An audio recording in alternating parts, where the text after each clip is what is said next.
కేటీఆర్ గారిని మాట్లాడవలసిందిగా కోరుతాం. జై తెలంగాణ.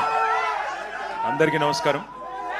గౌరవనీయులైన పెద్దలు, గౌరవనీయులైన మాజీ మంత్రివర్యులు, ప్లీజ్ ప్లీజ్ ప్లీజ్ ప్లీజ్ మాజీ మంత్రివర్యులు, గౌరవనీయులు, ఈరోజు ఈ కార్యక్రమాన్ని మన తెలంగాణ భవన్లో అద్భుతంగా మనందరికీ మన నాయకుడు కేసీఆర్ గారి జన్మదిన సందర్భంగా ఏర్పాటు చేసిన పెద్దలు, మాన్యులు, మాజీ మంత్రివర్యులు, సనత్ నగర్ శాసనసభ్యులు అన్న తలసాని శ్రీనివాస్ యాదవ్ గారికి, గౌరవ శాసనసభాపక్ష ఉపనాయకులు, మాజీ మంత్రివర్యులు, పెద్దలు శ్రీ హరీష్ రావు గారికి, గౌరవనీయులైన సహచర శాసనసభ్యులకి, గౌరవ సహచర శాసన మండలి సభ్యులు, గౌరవ మాజీ మంత్రివర్యులు, రాష్ట్ర నాయకులు, అదేవిధంగా మరి ఈరోజు వేలాదిగా తెలంగాణ భవన్లో మన నాయకుడు, మన పార్టీ అధ్యక్షులు, పెద్దలు కేసీఆర్ గారి జన్మదినం సందర్భంగా ఇక్కడికి విచ్చేసిన మా ఆడబిడ్డలకు, అన్నదమ్ములకు, పత్రికా మిత్రులకు అందరికీ హృదయపూర్వకంగా ధన్యవాదాలు, నమస్కారాలు తెలియజేస్తూ,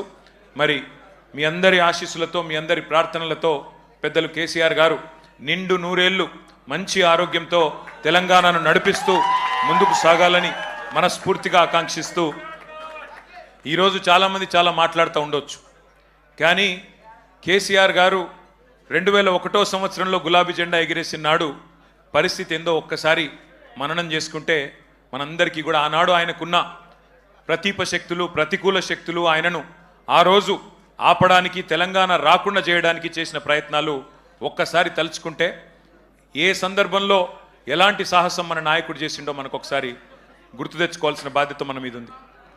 ఆ రోజు 2001లో కేంద్రంలో ఎన్డీఏ, దానికి సపోర్ట్ చేస్తూ చంద్రబాబు నాయుడు గారు, అట్లే ఇంకోవైపు 100 సంవత్సరాల పైచిలుకు చరిత్ర కలిగిన కాంగ్రెస్ పార్టీ, కేంద్రంలో బీజేపీ, రాష్ట్రంలో టీడీపీ, మరొక వైపు 100 సంవత్సరాల చరిత్ర కలిగిన కాంగ్రెస్, 3 బలమైన రాజకీయ శక్తులను ఢీకొనాలంటే చాలా సాహసం కావాలి.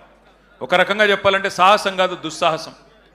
మీడియా పవర్ లేదు, మనీ పవర్ లేదు, మజిల్ పవర్ లేదు, కుల బలం లేదు, ధన బలం లేదు, ఉన్నదల్లా ఒక్కటే తెలంగాణ జాతికి న్యాయం చేయాలనే సంకల్పం.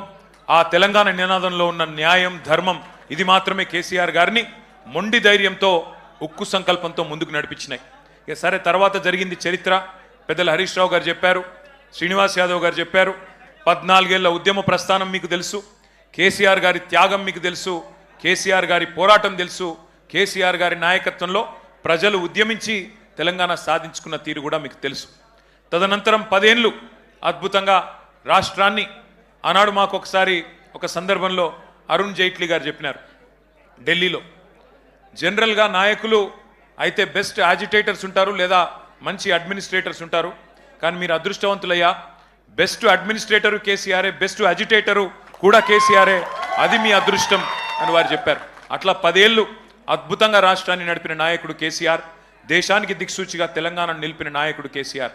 కానీ ఈ మధ్యన మరి మనం ప్రతిపక్షంలోకి వచ్చిన తర్వాత కొంతమంది మాట్లాడుతూ ఉన్నారు, ఇష్టం వచ్చినట్టుగా మన నాయకుడిని తూలనాడుతూ ఉన్నారు, ఇష్టం వచ్చినట్టుగా వ్యాఖ్యానాలు చేస్తూ ఉన్నారు.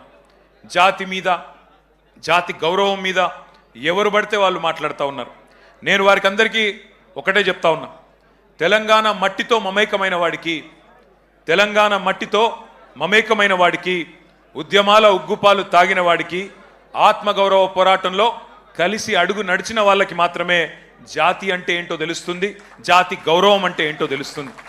సకల జనులు స్వరాష్ట్ర సమరంలో తెగించి కొట్లాడుతున్నప్పుడు, ప్రాణాలకు తెగించి మన నాయకుడు నిరాహార దీక్ష చేస్తున్నప్పుడు, సమైక్యాంధ్రవాదుల సంచులు మోసే సన్నాసులకు జాతి తెలియదు, నీతి తెలియదు, గుర్తుపెట్టుకో. లాఠీ దెబ్బలు తిన్నోళ్లకు, జైళ్లకు పోయినోళ్లకు, తుపాకులకు ఎదురుబడి నిలబడ్డోళ్లకు జాతి అంటే, జాతి అస్తిత్వం అంటే ఏంటో తెలుసు. ఉద్యమకారుల మీదికి తుపాకులు తీసుకొని ఆ రోజు దాడికి వెళ్ళిన ద్రోహులకు జాతి నిర్వచనం ఎట్లా తెలుస్తుంది? రక్తంలో పౌరుషం ఉంటే, డిఎన్ఏలో ఉద్యమం ఉంటే, ఆత్మాభిమానం అనేది ఎక్కడన్నా నీ శరీరంలో ఉంటే నీకు జాతి అంటే ఏందో, జాతి చరిత్ర అంటే ఏందో తెలుస్తుంది. కానీ జై తెలంగాణ నినాదం ఇయ్యడానికే భయపడేటోళ్లకు, కిరాయి సర్కార్కు, తెలంగాణ సోయిలేని సన్నాసులకు జాతి విలువ ఎన్నటికీ తెలియదు. అడుగుతున్నారు కొంతమంది, ఏ జాతికి నువ్వు జాతి పిత, ఏ జాతి అని మాట్లాడుతున్నారు. వాడికి నేను చెప్తా ఉన్నా, ఏ జాతి అని అవాకులు చెవాకులు పేలుతున్నా అల్పుడికి అల్పులకు చెప్తా ఉన్నా, రాజ్యతంత్రం నడిపిన రాణి రుద్రమ్మ జాతి మాది. జల్ జంగల్ జమీన్, జల్ జంగల్ జమీన్ అని కొట్లాడిన కొమురం భీముడి జాతి మాది. అస్తిత్వం కోసం అమరులైన సమ్మక్క సారలమ్మల జాతి మాది. కోటల మీద జెండా ఎగిరేసిన బహుజన వీరుడు సర్వాయి పాపన్న జాతి మాది.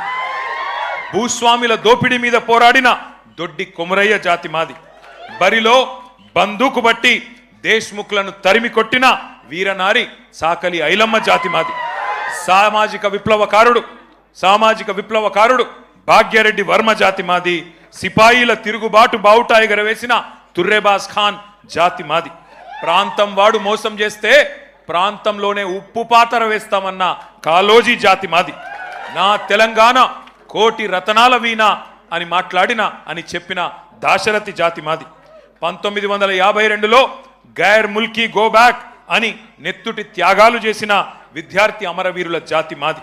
69లో కర్కశ కాంగ్రెస్కు వ్యతిరేకంగా పోరాటం చేసి 300 మంది 69 మంది అసువులు బాసిన యువ కిషోరాల జాతి మాది.